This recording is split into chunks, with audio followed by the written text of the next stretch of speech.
So I'll start with myself. My name's Abby Faulkner. I'm from Notts County Council. I'm a co-production officer, and I'm going to be trying to my very best ability this morning to facilitate this meeting. So wish me luck. Okay, so if we could start with Kath Page. Is Kath with us this morning? Yes, I am. I've forgotten to unmute. That's all. That's okay, yeah. I was gaily carrying on. But hi, so I'm Kath Page. I'm Senior Practitioner on the Cognition and Learning team, which is one of the teams from Schools and Families Specialist Services. Thank you. And Glenda Irvine. Hi, I'm Glenda Irvine. I'm the lead manager for the county-wide sensory team. So we are working with children who have got a visual and a hearing impairment across the county from 0 to 19. Thank you. And Louise Benson. Good morning, colleagues. Louise Benson, ICDS. All things post-16 other than schools. So colleges, apprenticeships, supported internships, and I'll do my best in adult social care, but can't promise. Wendy, please, Wendy Kazakis. Hello everyone. No problem. I'm Wendy Kazakis and I am a Senior Practitioner for the Communication and Interactions team. So young people in key stage 2 to 5 who may or may not have a formal diagnosis of autism. And I sit alongside Glenda and Kath and Angela with Schools and Family Specialist Services. Thank you. And Jacqueline, please. I'm not used to people using Jacqueline. I thought I'd do, yeah, formal. I'm Jack for everybody. I'm Jacqueline Ratlice-Andrew and ICDS, and I'm all things EHCP, statutory assessment, and once the plan is finalised. Thank you. And Sandrina Mapletoft? Hi, I'm Sandrina Mapletoft. I'm the Service Manager for ICDS, which is the Integrated Children's Disability Service, with responsibility for the OTs, the short breaks team, the assessment team, and the Physical Disability Specialist Service. Thank you. Miriam. Hello, I'm Miriam Nazir, Senior Educational Psychologist with the Educational Psychology Service. Thank you. And Dawn Wrigley. Hi, I'm Dawn Wigley. I'm a head teacher at Ashley School. Thank you. And Pauline Caulfield. Hello, I'm Pauline Caulfield. I'm a part of the Diverse Academies Trust and Executive Principal for Yeoman Park School and Redgate School. Thank you. And Jamie Hutchinson. Hi, I'm Jamie Hutchinson. I'm head teacher at Foxwood Academy. Thank you. And Angela Wright.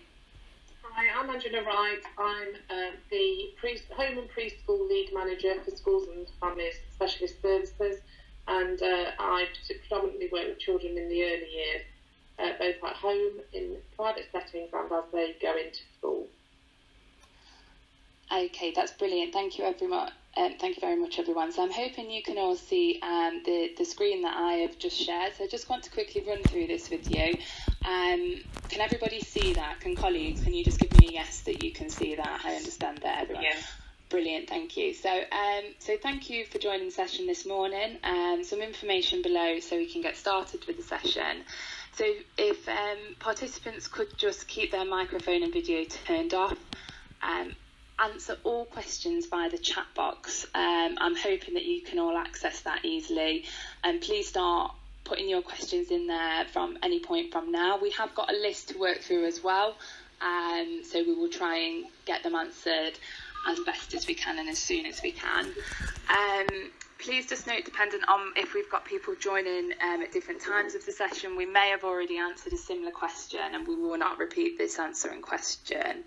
But this session will be recorded and we're going to share it on our local offer shortly. So I'm going to start the recording in a moment. And after this session, we will just be sending you an email with a survey, because this is a really new way for working for all of us. So it'd be great to get some feedback on your experience. So I'm just going to stop sharing that now. Okay, lovely. So if we make a start through our questions, I'm going to keep my eye on the chat box coming through. So please just put your questions in there, and we shall make our way through them as best as we can with the colleagues that we've got on board. Okay, so the first question that we've had is, my child is not able to wear a mask or social distance. How will he be cared for appropriately? So I think it would be good to put this question to our head teachers. So would anybody like to come forward and answer this? Jamie, Pauline? Well, I can start. I'm happy to. Yeah. Okay, Jamie, do you want to make a start? I'll just start with essentially saying I can't necessarily speak to Pauline and Dawn, but you wouldn't be expecting the children to wear masks in school anyway. So that's to kick us off and start us, really. I don't know what you're going to say, Pauline. Yeah, we understand that children don't necessarily understand how to socially distance, and we put things in place to support that. Our staff are aware of that. Everybody's taking extra precautions around hand washing and cleanliness, so we wouldn't expect children to wear masks, and we are completely prepared to work with them within the needs they have, regardless. Okay, that's yeah, lovely. and that's exactly the same, Ashley. Okay, so the second question that we've had is, my child needs lots of support with toileting. How is this going to be achieved? Again, that might be good for one of our head teachers to answer. Okay, I don't mind starting. Obviously, there's many children in Ada that need help with personal care. We would just be doing that in the same way that we did it prior to the COVID-19. Our staff will wear PPE, so they'll be wearing, they wear aprons and gloves. We go through all of the other hygiene procedures that we were doing, and that child would have as much sort of care and dignity as they would prior to that. We have given our staff the option, if they wanted to wear a face covering, if they felt that they wanted to. At present, none of our staff have taken that up as an option, but we have got it there if people need it. Schools are also taking additional practice around cleaning. So normally we wouldn't have cleaners in during the day, for instance, but I know that many, if not all, of our special schools are now having cleaning done throughout the day. So again, that's just another extra precaution that we're doing to help keep everybody safe. Okay, thank you. We've just had something come through, and I know this is going to be really difficult as we don't have any mainstream head teachers with us. But are we aware that the guidance is the same within mainstream schools? Yeah, I can answer that one. I think for my colleagues in the MAT that are head teachers of mainstream schools, and the same thing would apply there. Yes, if anybody needed additional toileting support, that would carry on as exactly the same as normal. Okay, lovely, thank you.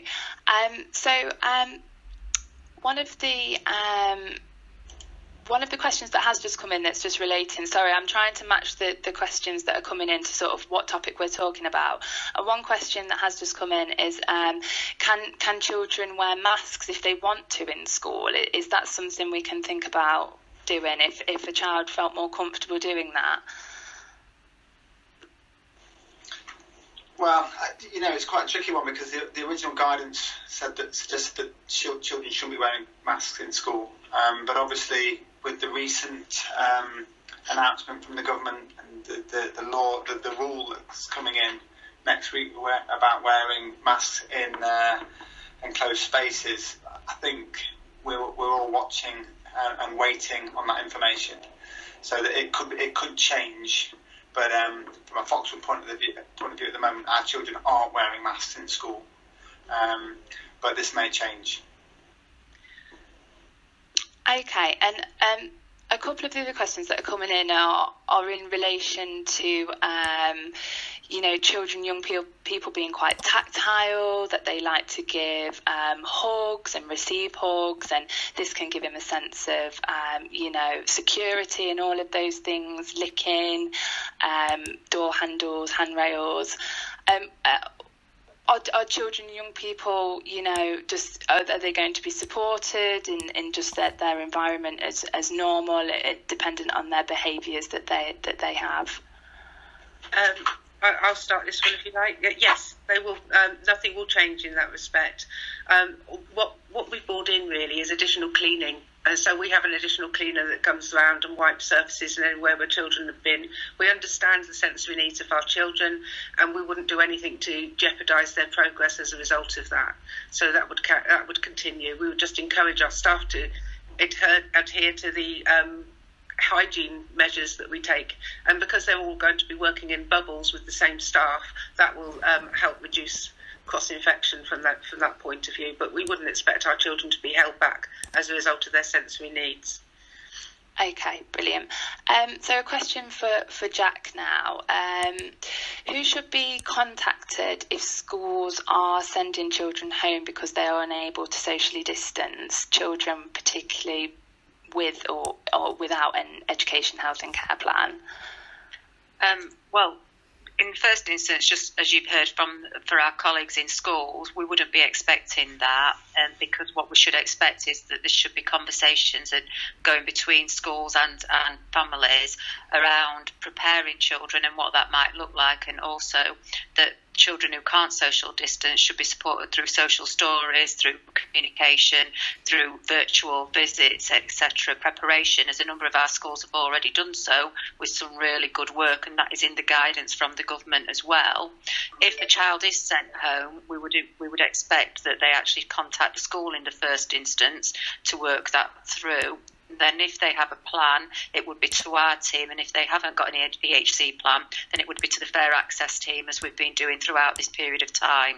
But again, we will really, really be shocked if a child is sent home because they can't social distance, because it's about the communication that's taking place to prepare children for returning to school if they haven't been in school currently.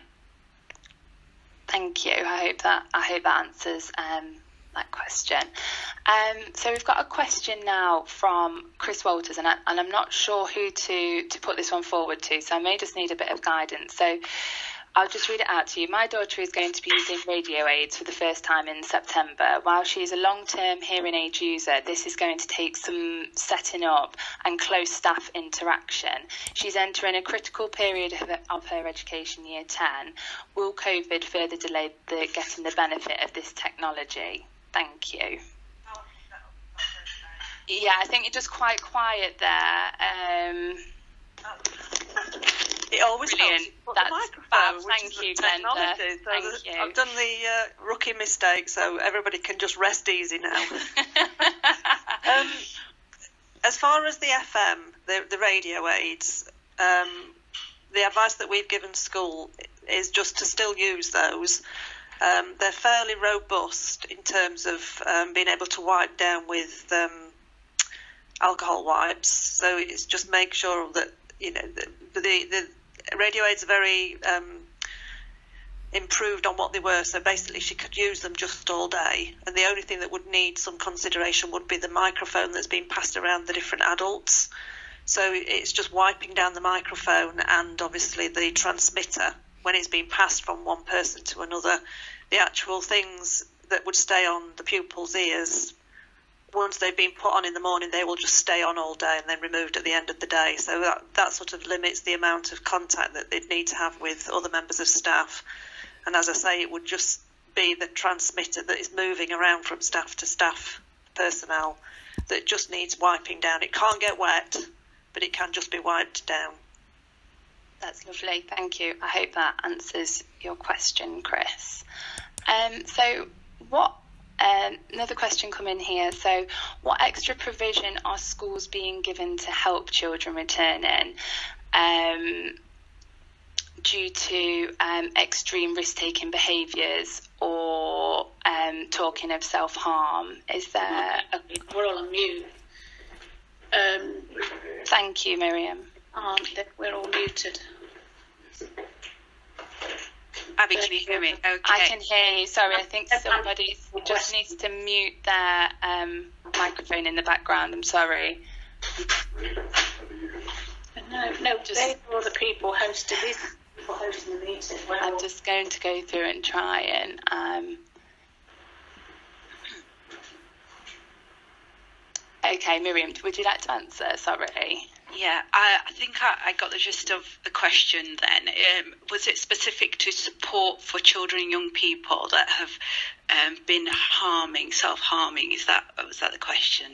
Yeah, and I think that would be very helpful to answer, but I think in terms of also about what extra provision is being put in place by schools to support those children.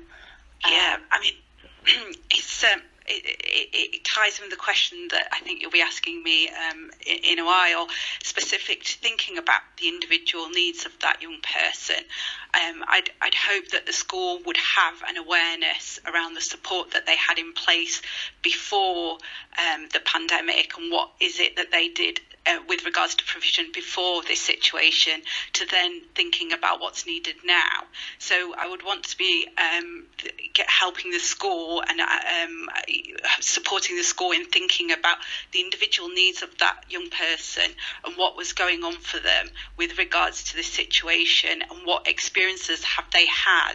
So working closely with the parent carer to understand what exactly is it in terms of the current situation. Is it related, or is this something that was happening and occurring before this?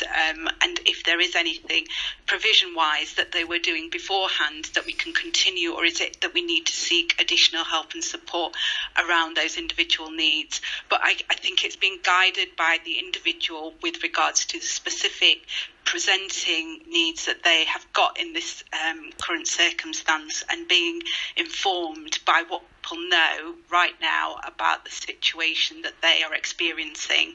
So without having very much individual circumstances and the knowledge around that, I think it's very much about linking up. The key message here is having the parent carer linking up with school staff identifying which support service is it that they need to access, and then what provision is it that they need to put in place as a result of that support. Okay, thank you. So we've got a question here, probably for one of our head teachers, about children and young people using hand sanitizer in school. Are they allowed to bring that in and use hand sanitizer? Is that from in your placements? Is that happening? Are you?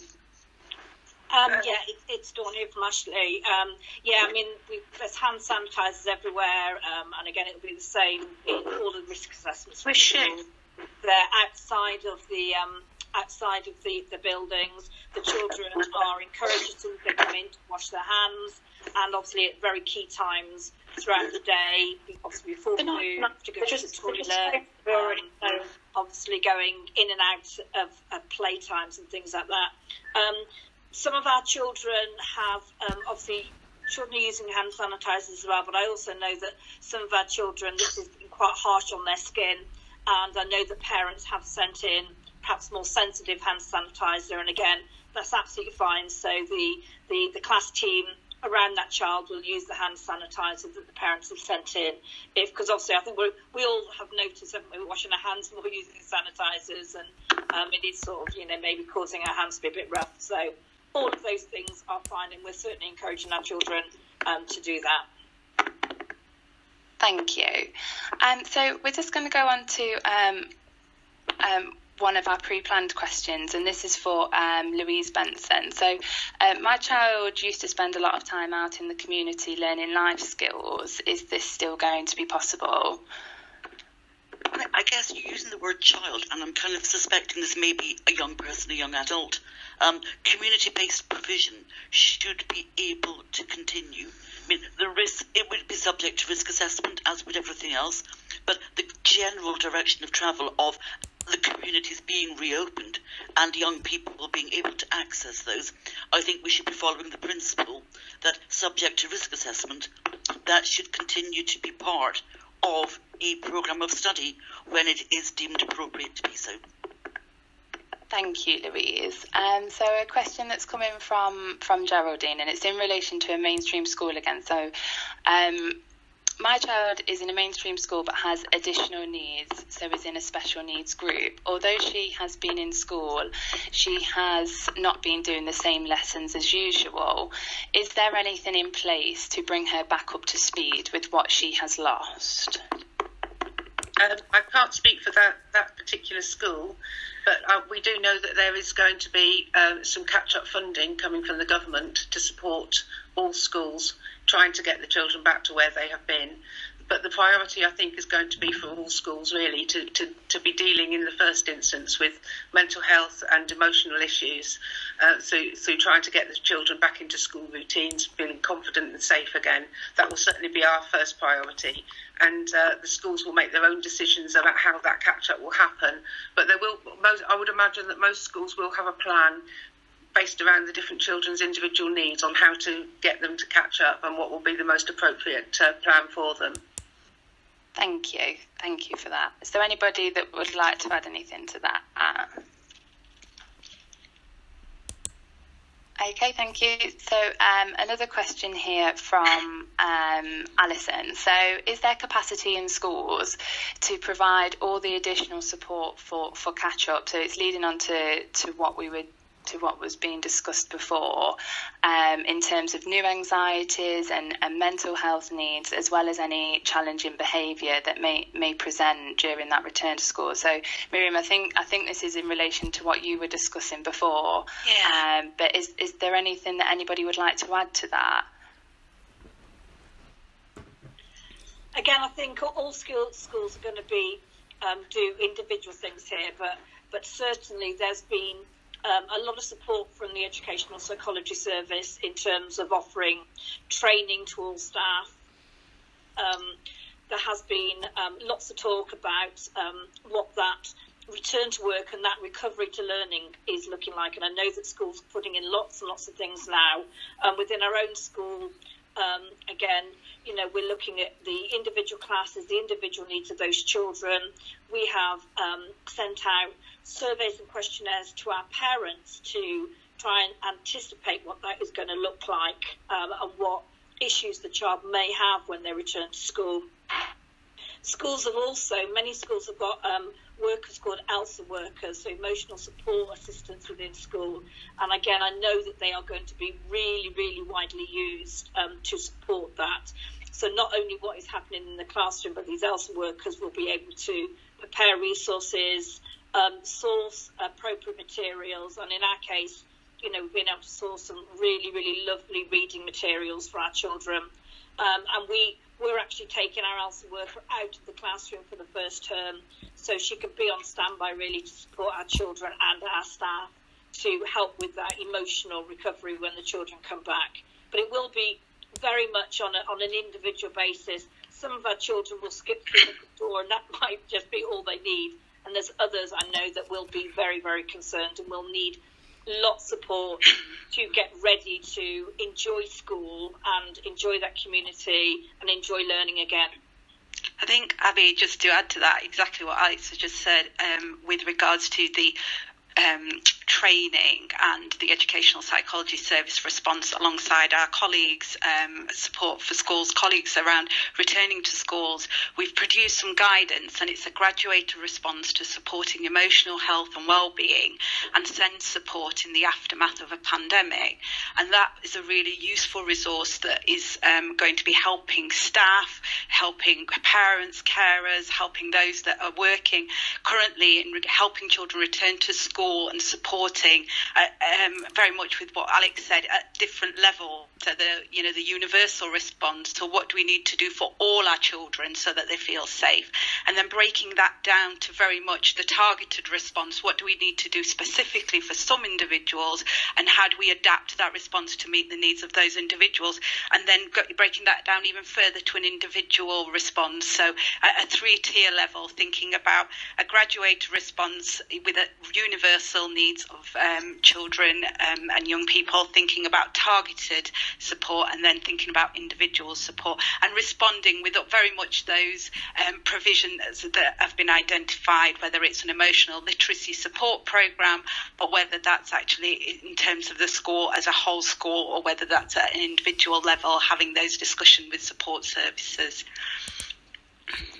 Thanks, Miriam. We've just had a question come through in relation to can people have a copy of that guidance, and where can that be found? So I've sent you the web link to all the Educational Psychology Service resources. So Abby, I hope that you're able to share that, but it's in terms of if you just enter into Google Educational Psychology Service Nottinghamshire, and also the support services that have collaborated with us around that work. It's all on the website, but I have sent you the link that you can share with all the resources. I will try to, in a second, in between fielding these questions, pop the link in the chat box if I get the moment. But Catherine, I think I will have your email address, and I can send it to you directly. But I'm conscious that many people might like to have a look through that information and access it. So I will try to do that very, very shortly. So another question that's come through, and I am aware we've had a question in relation to transport, which I know a lot of families are going to have questions on, and Laura, I may need to pick up with this you separately in more specific terms of Portland College and this summer catch-up, because I don't think we're going to be able to respond to that directly here today. But I do just have some information about transport that I would probably quite like to share with families, and unless there's anybody else that would like to pick up on this. I've spoken directly to the Send Transport team to get this information, so I think it's important that we just spend some time to share it. So for any child or young person who was accessing Send Transport prior to April 2020, please discuss with your child or young person's education, school or education setting, about their arrangements for return to school. So that's the first port of call for families, to understand what exactly they'll be, what timetables, etc., they'll be returning on. The Send Transport team and schools are then working really closely together to ensure all children and young people's needs are met in terms of transport for September 2020. The Send Transport team will then be writing out written communication to all parents and carers during the summer holidays, confirming their transport arrangements for September. We understand that some families may not feel comfortable with their child or young person accessing transport, and there are a couple of other options that are available to do so. And so the council are currently offering a mileage reimbursement or a personal budget. Now, I think that there are some forms that parents can fill in online to do this, and again, when I get a second in a minute, I'll put this information in the chat box so people can see that information and can access them forms if we need to. But Laura, it's probably best that we pick up on that specific issue separately, because I'm not sure. Let me just comment on that, Abby. Is this Portland College and the catch-up college period? It's Portland College. I'll read you. The Portland College have announced they're putting on a summer catch-up for 2 weeks at the start of the holidays, but the council transports team have said they cannot transport at all because it's not in term time. Right. I would be very grateful if you would leave that with me. Thank you very much. The local authority has been working closely with Portland around this, which is an extension to the academic year to enable some young people to complete their programmes. So I'll be happy to progress that outside of this meeting. Okay, thank you. I'll send you details of that. Thank you.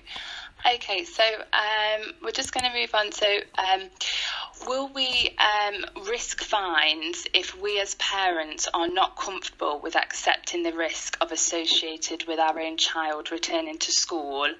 Again, would any of our head teachers potentially like to comment on this? This is Pauline from Redgate and Yeoman. I wouldn't be doing that for our schools. but I don't know what the mainstreams will be doing. There is a requirement in the mainstream setting for all children to return, and that the attendance regulations will carry on as normal. For my schools, we will be working closely with the families to explore reasons why they might not feel safe to come back and look at that together. So, but we wouldn't be fining anybody for that. And obviously, if children are extremely at risk, we'll be working on ensuring that they've got an acceptable curriculum at home to work on until times are safer for them to return. For mainstream, though, it would look different, I think. We have just had a comment from one of our guests saying, when answering questions, can we cover both mainstream and special schools as best as possible? And I know that's really difficult with some of the colleagues that we've got. Jack, would you like to comment on that? Yeah, I think parents and carers just need to be reassured that the guidance for mainstream schools is very similar in the sense about preparing children and young people through communication with families, through social stories, through sharing of the reading resources, just as Dawn's mentioned, that they should be preparing and working with families over any concerns that they have. In terms of the attendance and fines, etc. Again, we would hope that schools would take a very personalised approach, because they have got all of their pastoral staff, all of their SEND staff. We would hope that they would be working through, again, with families over issues. And again, the guidance is clear about having that communication. And we would hope for children who have AFN, HLN funding, not just those children with EHCPs, and we've been clear about working with our mainstream schools that we look at that group as a collective group, and about supporting those children and young people. And if I can also go back to a question that was made earlier, Abby, about a person who had a young person with high anxiety meltdowns prior to the lockdown, and that they haven't got an EHCP. Again, if I could just say, the support that we're talking about, that Mariam's been talking about, the support that from pastoral SEND groups, etc., in schools, that again, that is for children and young people who are on the schools registered to support, whether they're on an SEND support plan or not, whether an educational care plan. It's about knowing their young children and supporting them. But where there is a concern and families feel unsupported, then obviously reach out to the relevant people in the local authority as well. Thank you. Thanks for that, Jack. So just whilst you're on, Jack, don't turn your microphone off just yet. We've got a question here. My son was experiencing extreme meltdowns, threatening suicide. That's the one that I was talking about. That's what I just wanted to One ask of the things I would make a point, and we've had some queries into our office, is about concerns about returning to school and that saying that schools are saying not to put a request for a statutory assessment in at this point. What I do need to remind families is that we have a point in the summer where we have some exemptions from reports, etc. So we don't always have the access to those reports over the summertime. So we would, again, go back to the point about what is the current need, is the support there, and then working together in the autumn around, is a request for a statutory assessment required, because obviously needs may have changed. We're not stopping people. We're not trying to say don't apply. What we're trying to say is work with your school and support that you have available around the timeliness of that request. But again, we're very open to any questions direct. Either come through our duty number, or we can provide details on here later. Thank you. Sorry, there's just quite a lot of interruption. I'm not sure if somebody's got their... if everybody can just ensure that their microphones are turned off, that would be really helpful. Okay. I'm just going to... we've had a question in relation going back to the transport. So do children have to wear masks on school buses? And I think the guidelines are pretty clear that, children and young people with disabilities and special educational needs do not have to wear masks, and that will be followed through onto transport needs. Does anybody have any comments onto that one? Okay, so we've got another question here. So my son is in mainstream school and awaiting diagnosis for ASD and ADHD. I asked a question earlier about him worrying about going back to school with no vaccine. He washes his hands every 30 minutes. He is worried that the school will not allow it. What size classes will be in secondary school? Does anybody have any response to this question?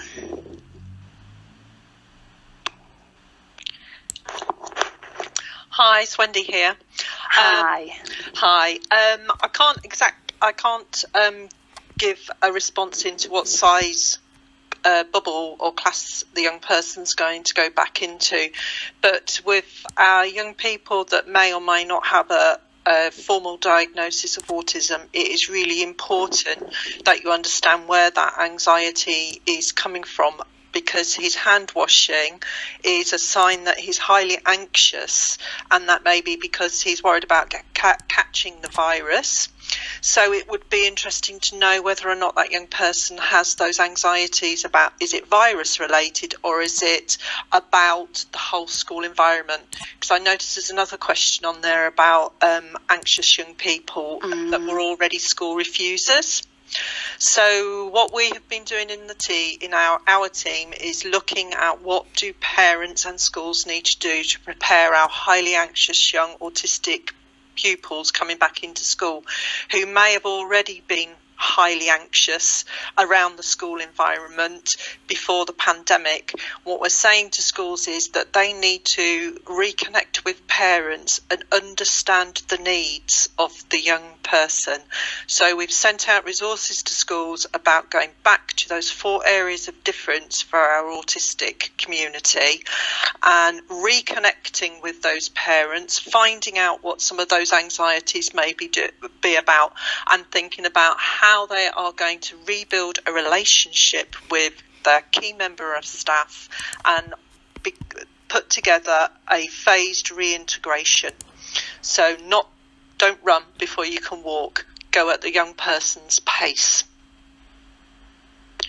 Can I just add as well, just in terms of that's really helpful in terms of advice, and just to extend that to say with regards to just informing those plans, that communication between parents and school is really establishing what strengths, what skills that young person has shown during this time and celebrating some of their achievements. It's not losing sight of some of the things that they have been able to do and some of the things that parents want to be able to share with regards to successes and with regards to celebrating some of the things that they've been able to do together, achieve, and be able to showcase to staff to say this is what it's looked like with regards to some of the things that we've had to encounter as a family. And if there are even the smallest things, it helps build on from those small very small things we can build on into schools to say there have been moments of success, there have been moments where that young person has felt able to do something and comfortable, and even if it's just them feeling relaxed in some way, that we can extend that feeling and connect that feeling back into the school setting and into some way of them feeling more of that connection with people that are also going to make them feel safe and in a similar way in school. Thank you. And I think one... Abby, it's Kath Page. Hello. I think it might be worth commenting. There was a comment earlier on in the chat box, and on top of what Mariam and Wendy have just said, I think it's worth pointing out in terms of mainstream schools that they too have had a lot of training on emotional support, and the ELSA scheme, the Emotional Literacy Support Assistant, has applied as much to them as it has to special schools. And in fact, many mainstream schools do have ELSA trained staff in their in their environment. So I thought it might be just worth reassuring those who are coming from a mainstream standpoint. Absolutely, that's what I was just about to pick up on. So we've had a comment that a lot of children with EHC plans and SEND support are in mainstream schools, and that parents in those settings do need some reassurance that those settings are going to be as inclusive, and that those children and young people don't risk being reprimanded or being temporarily excluded because of their SEND. And I think that is a really key message coming from parents who have got children in mainstream settings. And thank you, Kath, just to sort of does anybody else have anything to add to that?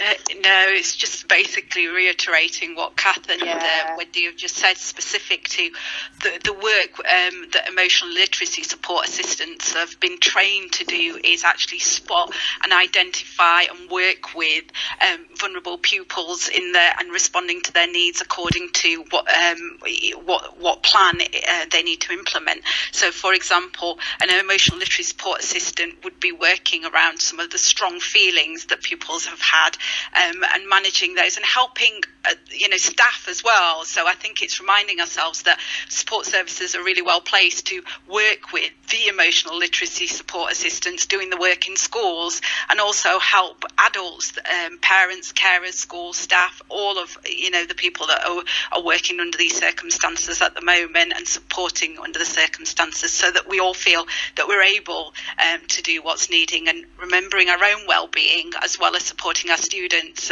our children's and our colleagues' well-being. And Abby, if I may, let me just extend the conversation to post-16. Thank you. Likewise, there was an expectation that both specialist and mainstream settings will be inclusive, will be person-centred, will be understanding that this period has impacted in different ways on different people, and certainly our mainstream colleges, particularly West Notts, is working very closely with the local authority and is investing significantly in additional counselling support to ensure that a similar response is available in FE as it is in schools. Thank you for all of those comments. So we're just going to move on to another question now.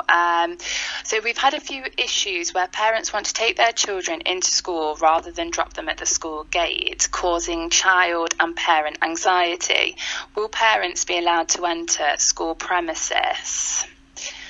So maybe one for, I'm sorry to keep picking on our head teachers, but do we have a response to that? Currently, we're not allowing parents into school, but we are meeting and greeting the parents outside, not at the school gates, within the school ground, in a place where they're safe. But I think, be it a special school or a mainstream school, I think any level of anxiety just needs to be discussed with the staff, with the head teacher of that school. I think it's a really difficult time for all of us to understand what a parent's anxiety is, a family's, a school's, and I think the only way that we can help each other and support each other is actually to talk about it. So it may well be, me as a head teacher, I might be sending out a blanket email or a letter to parents, and suddenly they might be getting anxious about something I might have said in that, and the only way I can support them is if they then come back to me and say, Dawn, for my child, I'm having these issues, what can we do?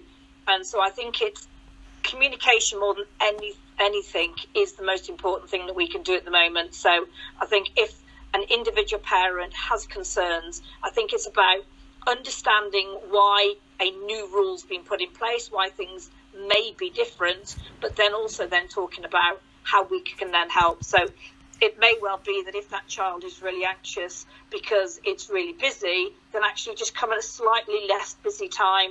So that means that there's no pressure by the staff, the parents, or the pupil to actually get into the building in a set time because the bell's just gone or the children have all lined up or whatever they would normally do. So I would just say that if you've got any individual concerns, go back to your school and have those conversations with them, because it can be sorted. So just because a blanket email or something's come out, I think the head teachers and the teachers in that school won't know each of our parents or the pupils' individual worries. So it's about talking and trying to find a plan that's going to help that child. Nobody wants a child to go into school when they are anxious. They're not ready for learning, they're not ready for anything. So the school will do everything they can to ensure that that child is coming into school as calm as they can be. Thank you. Sorry, we missed this question earlier, so I do apologise to Leonora. So what are the plans for children if they miss their allocated bubble time for coming into school? So we've heard lots in the news and things about obviously children being bubbled together.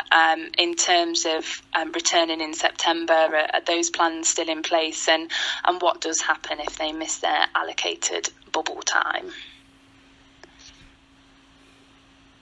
Jamie, I don't think your microphone's... Apologies. Thank I'm not you. really sure what you mean by allocated bubble time there. I saw the question earlier, and the plan is September to have everybody back in. Some schools have it's been suggested that we can stagger the start and finish of schools, the school timings. We're not doing that actually. I know some schools are changing slightly. I think Carlton Digby are changing theirs slightly.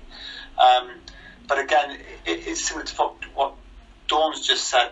We want to work with you. So, for instance, if your allocated start time was 9:30 and we had a late start, I would be very surprised if a school turned around and said, "Well, you can't come in because you've missed that start time." If that answers that question, I think I'd be surprised if a school says you've missed your bubble time, unless it was referring to the information that we had earlier on in the year, where we said that if you wanted to apply for a place, some schools were maybe open for 2 or 3 days a week at certain times, and I know mainstreams were, and you had to give them 2 weeks' notice. I think that might be the question, but I'd be surprised if that's still happening in September, because the aim is to get every child back in. Okay, thank you for that. So this is a question now. This is a question that came in prior to the session, and this is in regards to transition and a young person starting at a new secondary school who has not been able to have any visits to that setting, and she's very anxious. Will there be any extra transition time for SEND pupils? Is there anybody that would like to comment on this? Hi, Abby. Hi. It's Kath. That's a tricky one, because of course all secondaries have got different arrangements in place, but there has been quite a lot of training and discussion with primaries and secondaries regarding year 6, 7 transition, and indeed early years transition into school. So there are some materials that have been produced now on the website for them, and there have been webinars and so on, and they were all adapting in different ways to try and accommodate as much support for youngsters who are transitioning into their school as they can. So for example, some have provided little virtual videos on their school site, some have sent home bespoke bits of information with who your key worker is going to be, or will be doing fairly soon, if you see what I mean, so that the children can be looking at what's going to be happening over the summer holidays.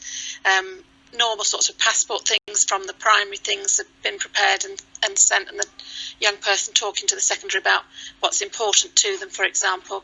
So there's been quite a lot of materials and quite a lot of preparation, but it is very different, and I think that is one of the things we recognise that is going to be one of the trickiest situations.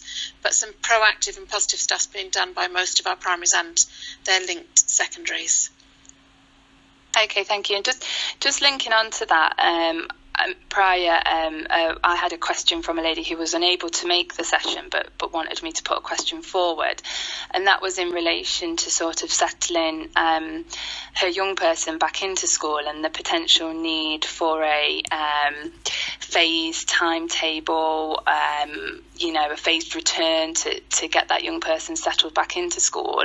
Is anybody able to comment on sort of any experiences that they know that schools are offering in terms of phased returns? I mean, I understand that the government guidelines are hoping to get every child and young person back to full-time education as soon as possible, but what is out there and what is happening at the minute?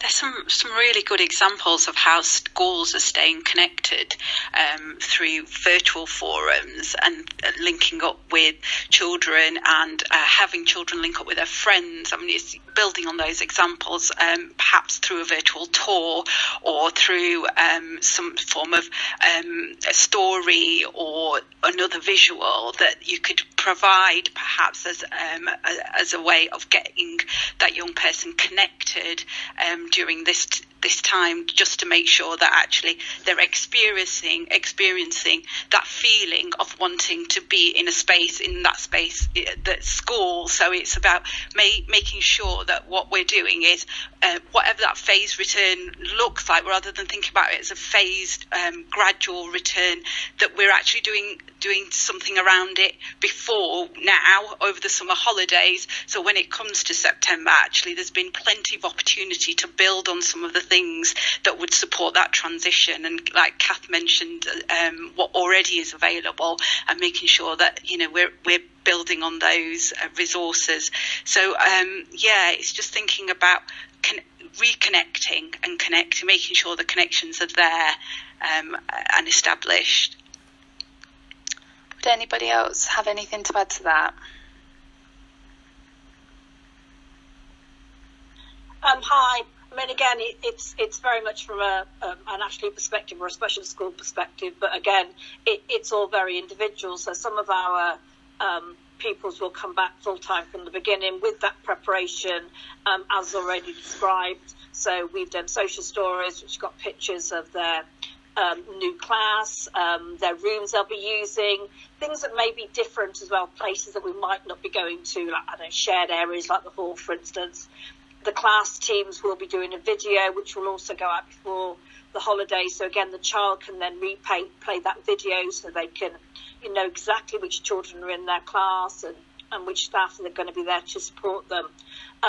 Some of our other children, especially some of our new children coming in, our primary, because we haven't done perhaps some of the lengthy transition that we would normally do, we are very much working with the parents to say, what they need and what that child needs. So some of those children will be doing the transition that would have happened in the second half of the summer term, may well be doing that within the autumn term to begin with, just so, we're not rushing it, because again, it's all about relationships and you want to be able to build on that.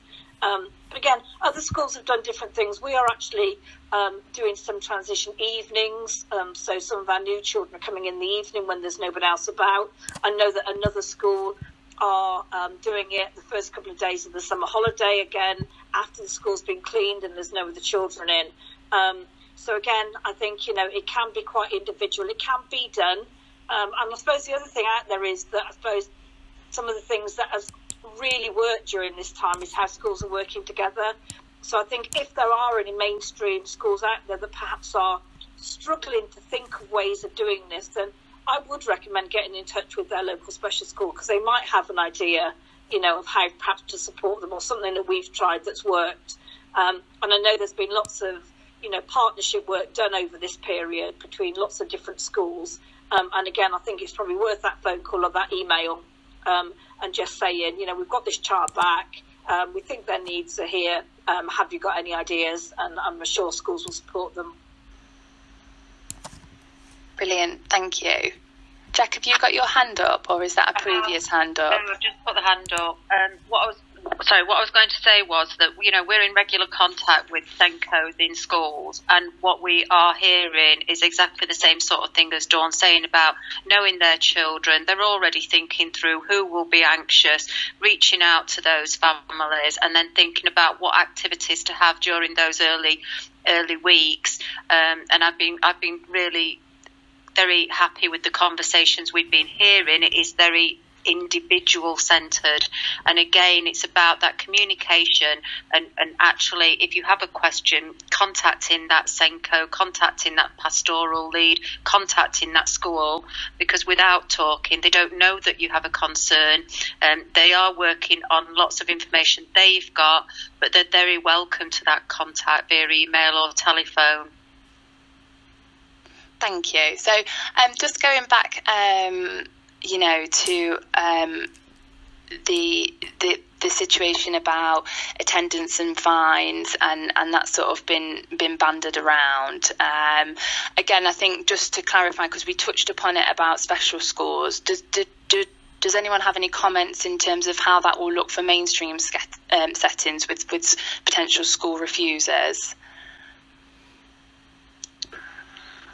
Hello, it's me. I really feel that the mainstream schools will be sensitive to everything that's gone on and what children have experienced during this period, and will want to work with families on this before resorting to anything like that. Most schools are very reluctant to fine anyway, and so I think they will work with the parents and hopefully will have the good relationships with parents to be able to support them. I can't imagine many schools would be very heavy-handed in that way, that they'll just want to work with families and do the best for the children.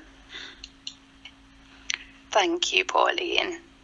Abby, just to build on that, I think one of the things that I think would be helpful if we share is that we've obviously got regular communication with our head teachers via our bulletins and via our colleagues, and this is because we can see this is a repeat question from today and a concern, then it's something we will raise with our colleagues within the authority, and the information we share out to mainstream head teachers.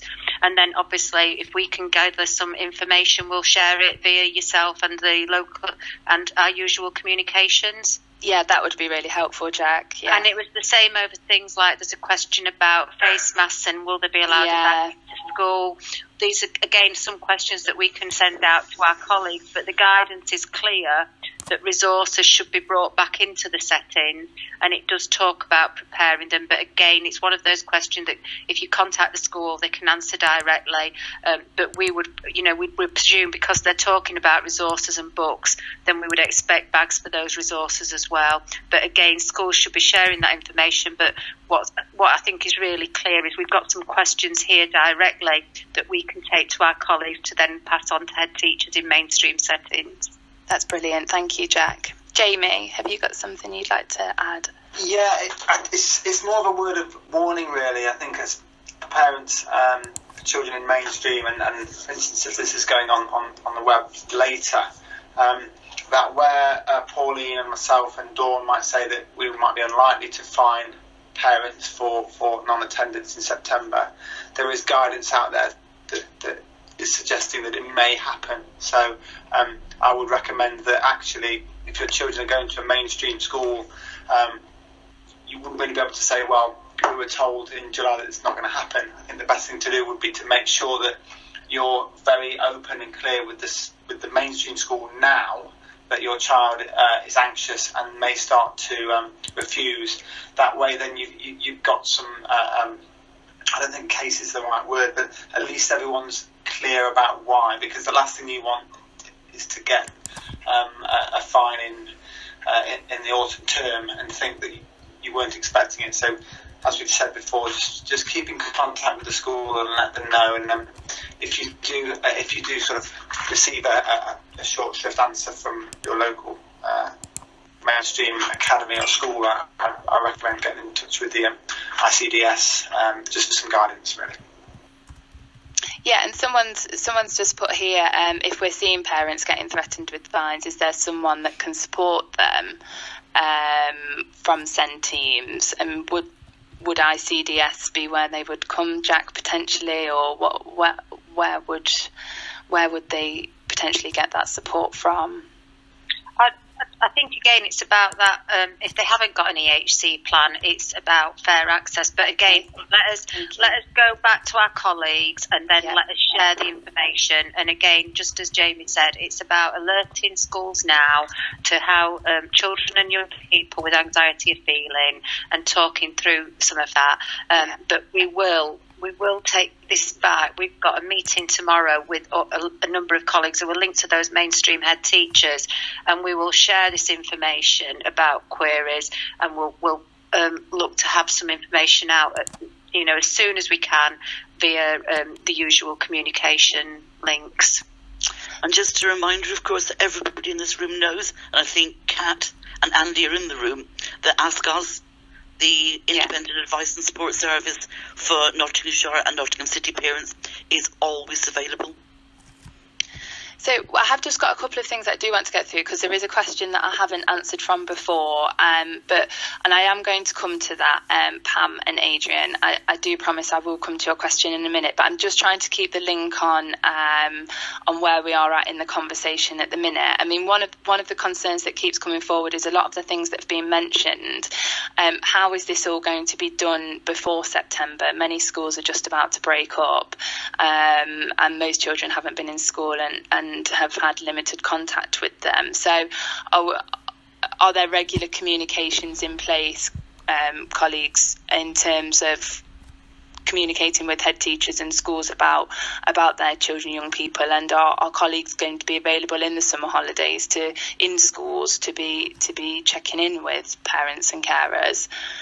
I think we're just looking for a little bit of security here, that there's not going to be a hole over the summer holidays, from reading some of the comments that are coming through.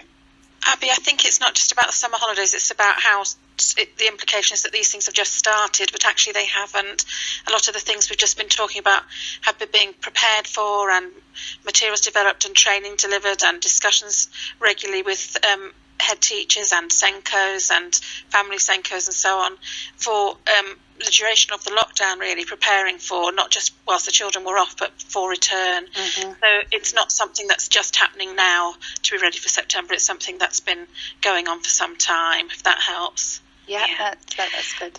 And it's just to reiterate that there have been bulletins, so Pulling Nottinghamshire Together bulletins that have been shared with colleagues, and regularly questions have been posed from schools, and a response has been provided around what's going to be the best way in pulling everybody together during this time and providing helpful advice and guidance in what we know, and how that changes and fluctuates and varies, and what can we do in order to prepare ourselves with the information that we have. So there has, like Kath was saying there has been thinking and planning that has been going on during this phase, and will continue to before September. Thank you. Okay, so I'm just going to go to the question now, and I do apologise. I really am trying my best here to get everybody's questions out there and answered. So if I haven't got there, just copy and paste it and put it in again. I will get the picture and I'll get your question answered. So this is, I asked earlier about transitioning to college. My daughter has an education, health and care plan and is going to Basford College on a life skills course, which is only 3 days a week. I'm worried that this will be further reduced or much shorter days, and she won't get the full experience she needs. She's had no school since lockdown, and she's year 11, so really needs some peer interaction. I really like to have a private conversation outside of this room with the parent concerned.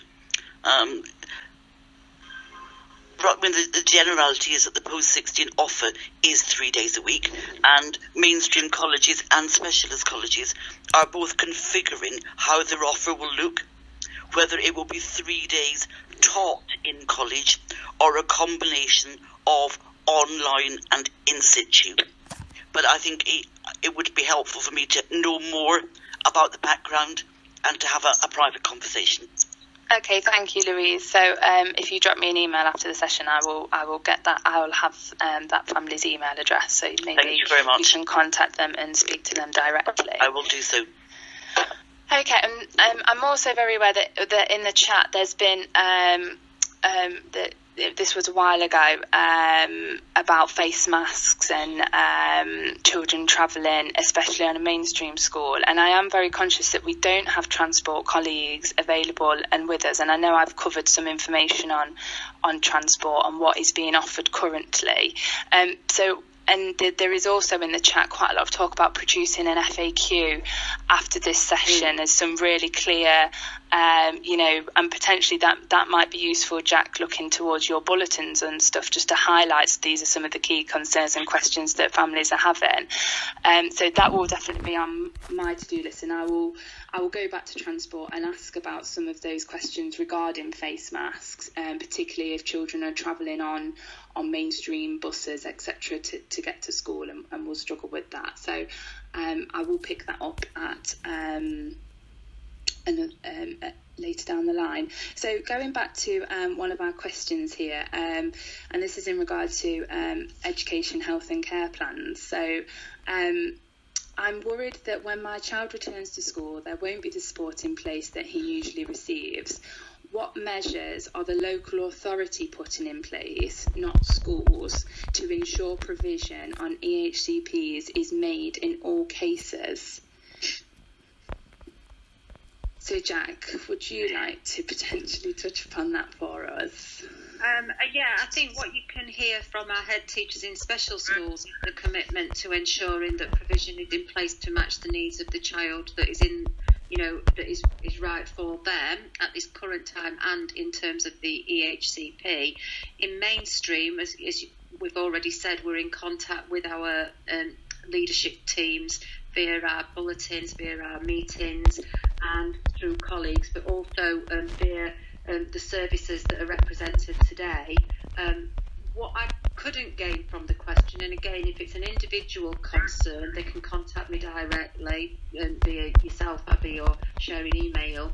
If it's around that the child or young person had individualised support for a lot of the time in school, in the classroom, we cannot direct that it is that individual support. We cannot manage the school's allocation of staffing or resourcing, and that is again goes back to open communication about concern. If they do feel that they're not being listened to, obviously they can ask us, as Louise has said, for advice and guidance, contact school governors, but also ourselves. It's about us all having open routes to communication over any concerns, and we are available via our 3 numbers for the different areas, but we would also hope that there is, again, the open communication with those settings. And Louise, would you like to add anything? No, I think that broadly covers the position. I mean, we can't, as Jack says, the fundamental principle is that what is in an education, health and care plan should be delivered. And there is a statutory framework around that. But we equally have to accept where we can and cannot influence, in some cases, not the what, but necessarily the how.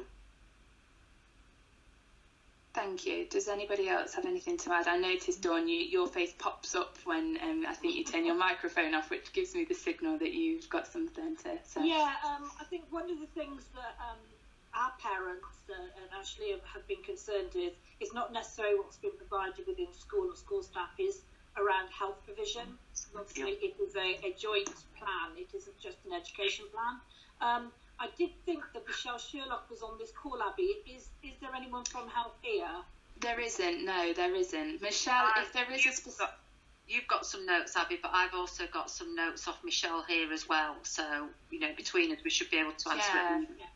So I'll let you go. Within our school, we have been having fortnightly meetings with the health staff that would come in, the physios, the OTs, and speech and language. So I know what has already been available and what will be available in September.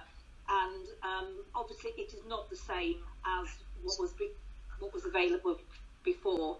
So obviously, we are working with health on that, and health will have to go back to their own governing bodies, or commissioners to find out what they're able to do. So that provision will look different. So I don't know what the question was about, and whether it was around education or education and health. I mean, in terms of, we've got a question that's come through about will other agencies such as OT and SLTs be able to go into school, and as just highlighted, I've spoken to our designated clinical lead in the local authority to get a little bit of information from her about that, and so you will have to bear with me. These really are from Michelle's source of information will help. So ways ways of working within health are ever changing, and guidance is being continually updated, and health is still very much working on their plan to recovery, to get business back to as usual. So referral pathways for health therapies or children's community nursing and their training teams have not changed, and all information is available on our local offer. Training for delegated healthcare for those children that've got specialist individual needs and training is needing to be done within the school. That training is still being delivered, albeit virtually. And if further competencies are need to be made, it will be arranged following social distance guidelines. So therapy services have been arranging virtual consultations for training for staff and parents and carers, and planning is being carried out in partnership with health colleagues and colleagues within the school.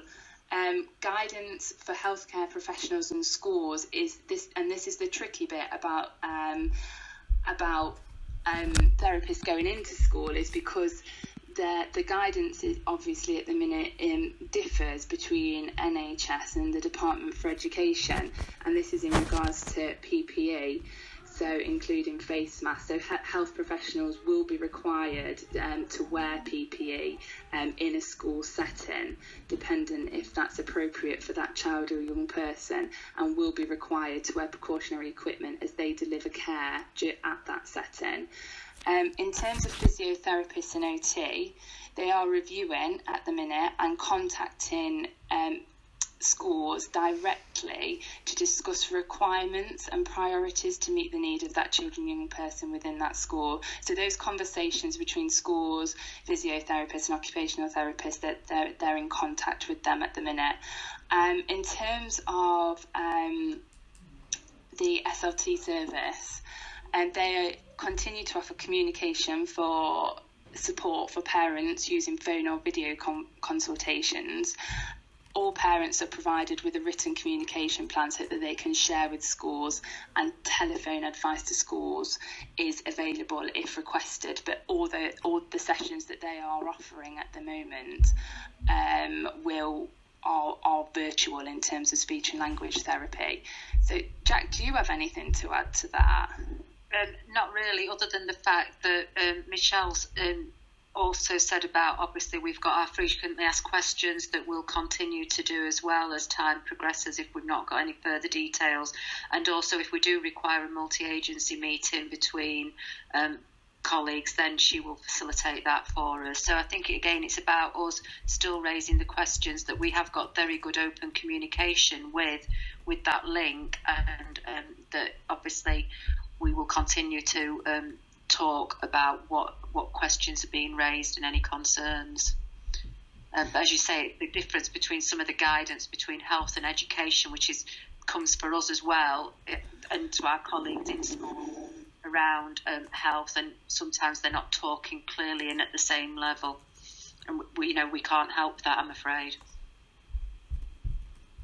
Okay, so yeah, I mean that is just a bit of an update, and I don't know if Dawn or Pauline or Jamie have anything to add in terms of how it's looking in terms of therapy services for you for in September.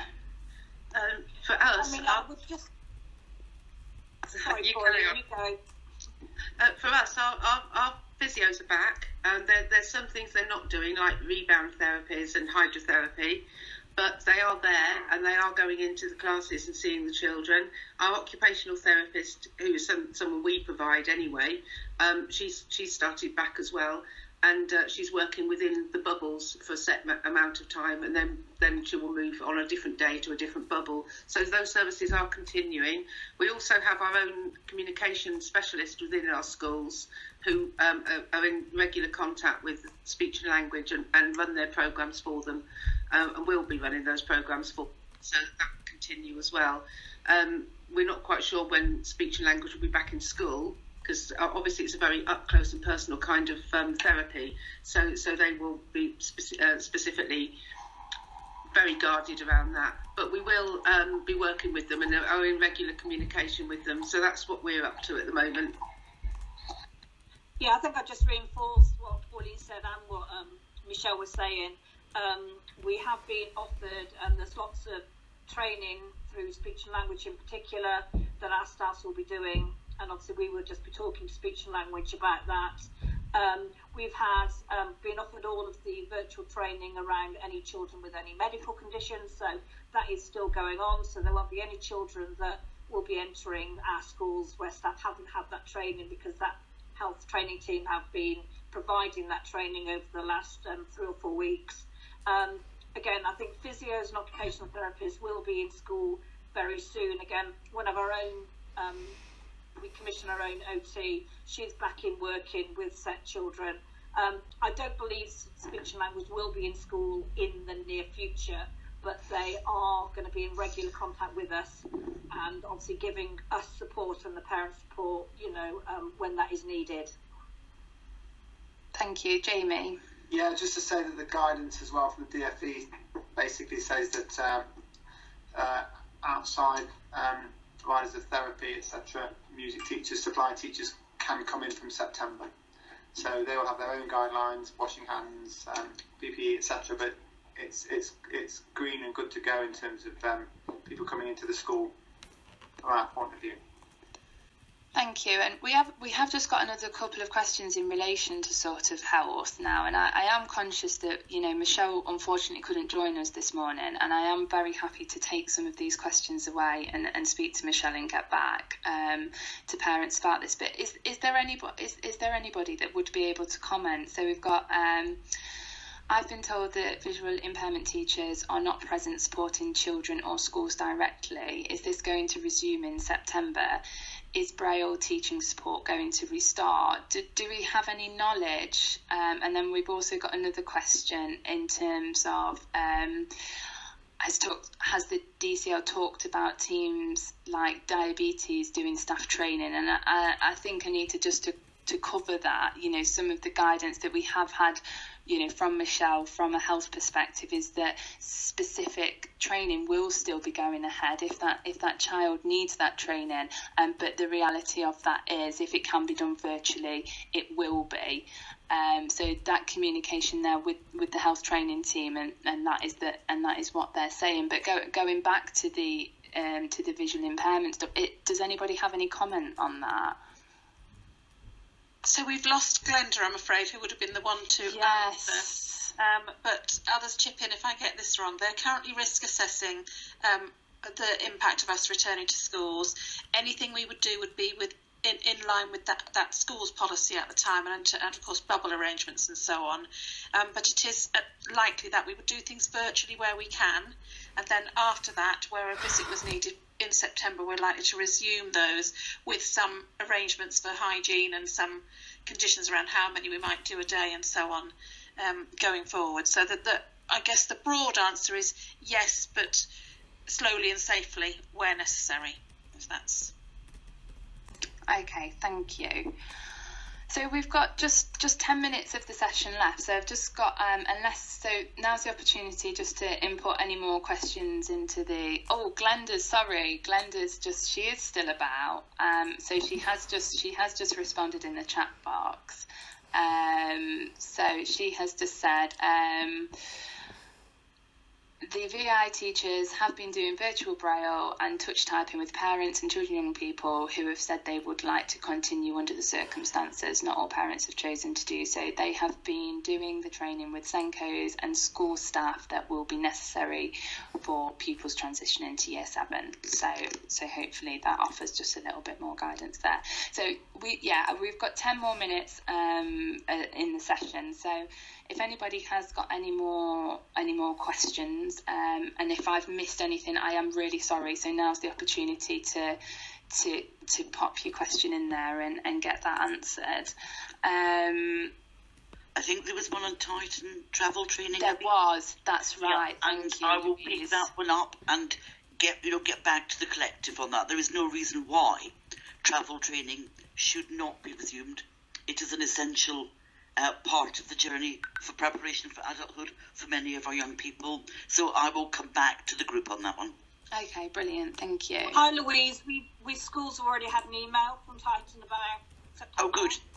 So it came in from Jenny on the 14th, and basically, as you said, there is no reason why it can't continue.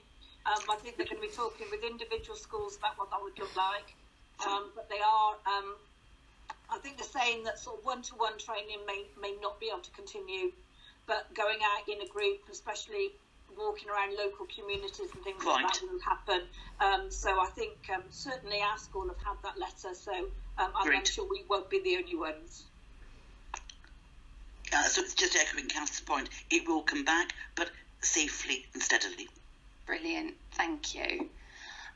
And we've had another comment just come through that travel training have been in contact with the family, said they aren't doing anything before September. So I think that there does seem to be, some communication there, hopefully. So we'll just carry on through some of our questions just to finish off this session.